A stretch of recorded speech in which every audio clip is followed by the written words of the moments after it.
Good evening, welcome back to my channel. It is Moni blog. আর আমি হলাম মনীষা। তো তোমরা সবাই কেমন আছো? আশা করছি তোমরা সবাই খুব ভালো আছো। আর আমিও এই তো আছি মোটামুটি। তো আজ ব্লগটা সকাল থেকে শুরু করতে পারিনি, এই যে বিকাল থেকে শুরু করেছি। তো দেখতে থাকো, আশা করছি তোমাদের ভিডিওটা ভালো লাগবে। তোমরা তো জানোই সানডেতে গিয়েছিলাম ঘুরতে। আর ঘুরতে গিয়েছিলাম সেহেতু অনেক জামা কাপড়ও হয়েছিল। তো সেগুলো কাচাকুচি করে এই যে গুছিয়ে রাখলাম। তারপর আজ সন্ধ্যেতে গিয়েছিলাম একটু নিচে কিছু রান্নার সামানপত্র কিনতে, ফুরিয়ে গিয়েছিল ওই জন্য।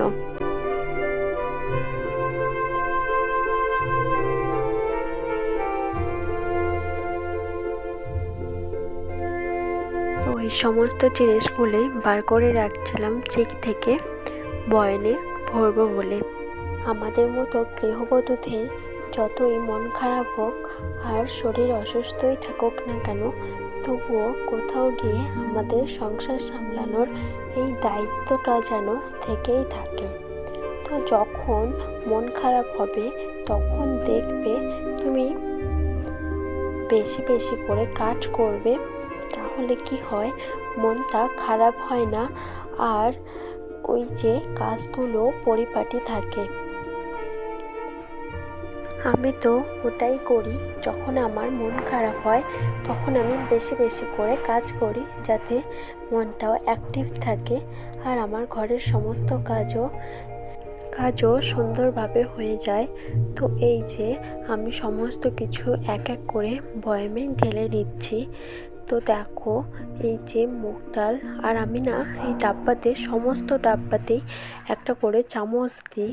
তাতে কি হয়, এই যে চামচটা দেওয়ার ফলে যখন কোন কিছুর দরকার পড়ে তখন চামচটা থাকলে ঝপ করে নেওয়া যায় আর নিতে সুবিধাও হয়। তো সেই কারণেই চামচটা দেওয়া। আর ওদিকে আমি সৌরিককে সন্ধ্যের নাস্তাটাও করিয়ে দিয়েছি আর ওকে ঘুমও পাড়িয়ে দিয়েছি। ওর জন্য আমার ডিস্টার্ব করারও কেউ নেই। তো আমি এই যে কাজগুলো ভালোভাবে করে নিতে পারছি। আর ও যদি জেগে থাকতো তাহলে কি হতো না, মানে এই কোলে নাও লাবাও এরকমটাই করতে হতো আর আমার কাজটা অনেকটাই লেট হয়ে যেত। তো বন্ধুরা, আমি কি করি জানো তো, ও যখন ঘুমিয়ে পড়ে তখন আমি ঝটপট সমস্ত কাজ সেরে ফেলার চেষ্টা করি। আর ও যখন জেগে থাকে তখনও ওকে একটু টাইম দেওয়ার চেষ্টা করি, ওর সাথে খেলি, ওর সাথে গল্প করি। তো তাহলে কি হয়, ওর মনটাও একটু ফ্রি থাকে। তো এই তো তোমাদের সাথে কথা বলতে বলতে আমার প্রায় সমস্ত কিছু ঢালা হয়ে গেছে। আমি না কি করি, এই সমস্ত কিছু ঢালার পরেও একটা পাত্রতে আমি আলাদা আলাদা করে সমস্ত কিছু অল্প অল্প করে আলাদা করে রাখি।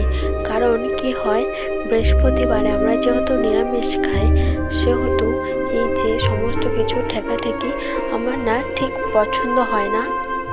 তো সেহেতু আমি সমস্ত কিছু অল্প অল্প করে একটা আলাদা ডাব্বাতে রেখে দিই, যাতে বৃহস্পতিবারে আমাকে সমস্ত কিছু না ধুতে হয়, শুধু সেই ডাব্বাটাই ধুয়ে নিলে হয়ে যায়।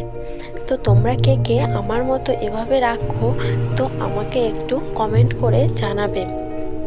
আর আমার এই যে আলাদাভাবে রাখি, এটা কার কার পছন্দ সেটাও একটু কমেন্ট করে জানাবে।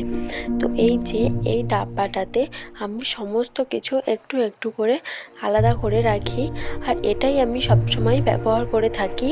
কিন্তু বৃহস্পতিবারে বা বুধবারে রাত্রে আমি এই ডাব্বাটাই শুধু ধুয়ে নিলে আমার আর সমস্ত ডাব্বাগুলো ধুতে হয় না। তো শুধু সেই জন্যই আমি এই আলাদা ডাব্বাটা করা। তোমরা একটা জিনিস লক্ষ্য করে দেখো, আমি কিন্তু একটা কাপড়ের ওপর সমস্ত জিনিসগুলো ডাব্বাতে ঢালাঢালি করছি। কারণ কি, ওই যে সমস্ত কিছু ঢালার পরে শুধু কাপড়টা ঝেড়ে দিলেই হয়ে যায়। যেহেতু বাচ্চার ঘর, তো তার যত তাড়াতাড়ি কাজটা সেরে ফেলা যায় ততই ভালো। তো এই যে কাপড়টা তুলে ঝেড়ে ফেলে দিলাম, দেখো হয়ে গেল। আর চারিদিকে নোংরাও হলো না, কাজটা সুন্দরভাবেও হলো। তো এই যে এবার যেখানে জিনিস সেখানে এক এক করে গুছিয়ে ডাব্বাগুলো রেখে দিচ্ছি। এই তো আমার সমস্ত ডাব্বা গোছানো কমপ্লিট হয়ে গিয়েছে। সমস্ত মশলার প্যাকেটগুলো আমি একটা চিকে ভরে বাইরে কাঁচরার বালতিতে রেখে দিলাম। তো আজকে রাতে রান্না করেছিলাম ডিম আলুর ঝোল রান্না করেছিলাম, আর সাথে ফ্রিজে ছিল একটু চিকেন। তো সেটাই বরকে খেতে দিয়ে দিলাম। তো দেখা হচ্ছে নেক্সট কোনো ভিডিওতে। ততক্ষণের জন্য তোমরা সবাই সুস্থ থেকো।